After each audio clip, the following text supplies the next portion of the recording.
Okay, so we have the A minor, the E minor, and the D minor chords. And those are just chords, and they're fun to strum through, but they might take a little bit of time to really really sink in and be able to execute. So in the meantime, I want you to be able to commit some acts of riffage, if you will. Now, an act of riffage, the cops will not be called, but you will be idolized among all guitar people because committing an act of riffage is probably the coolest thing you can do. So we're going to create riffs based around an A minor, a D minor, and an E minor chord. Okay. The first riff will be as follows. This is going to be the one over the A minor. We're going to start on the 2nd fret of the G string with our middle finger. We're going to strike that with a downstroke. Pointer finger is going to move to the 1st fret of the B string. We're going to do a down and up there. Ring finger is going to move to the 3rd fret of the B string. Downstroke. Pointer finger back to the 1st fret of the B string, downstroke. So the A minor riff is going to sound like this.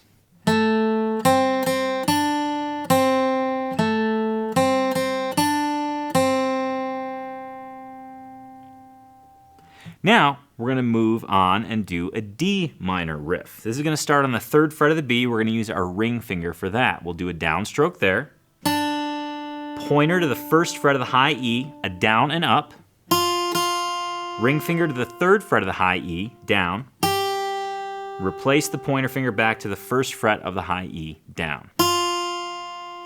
So the full D minor riff is going to sound like this.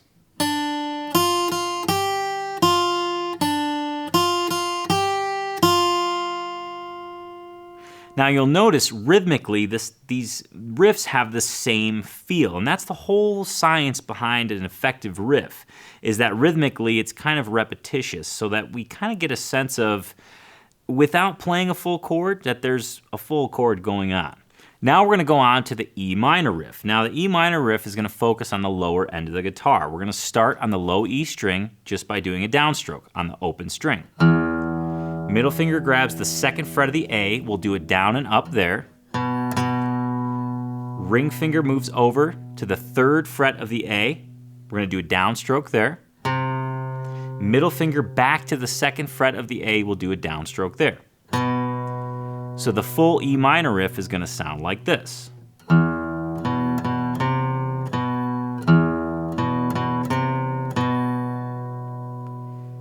Now that you have a riff for each chord, we're going to go ahead and do the same chord progression that you did with strumming, but this time we're going to use a riff through the whole thing. So we'll do the A minor riff twice, the D minor riff twice, the E minor riff twice, and then back to the A minor riff twice. It's going to sound like this.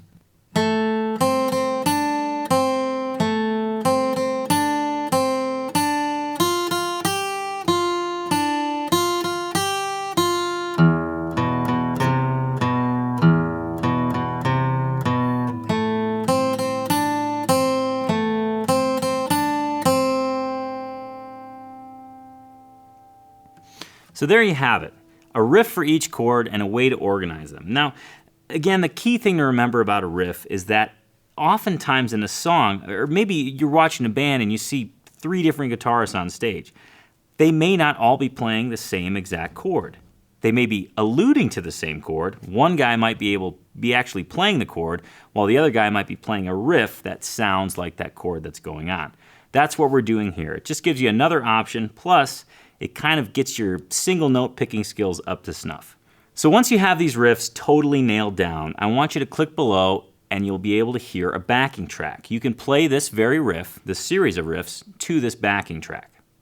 You've just watched one section of my 22-part Acoustic Guitar 101 course that takes a complete beginner from zero to playing songs. In this course, you're going to learn how to tune your guitar, read tablature, play open chords, and even play to a backing track, so that at the end, you can strum along to your favorite song, read any tablature that you encounter, as long as it's for guitar, and even play with another musician. Now this course has 22 videos, and I want to make sure that you don't miss any of them and that you do them in the right order. So I've created a 100% free downloadable PDF course guide that's going to contain descriptions for each section, links to the individual lessons, and the tabs, which you're gonna need for each lesson. So to get this course guide today, all you have to do is click the link in the video or the description, enter your email address, and I'll send it to you right away so that you have links to the lessons, the tabs, and a way to keep track of your progress. Thanks a lot, and I'll see you on the next lesson.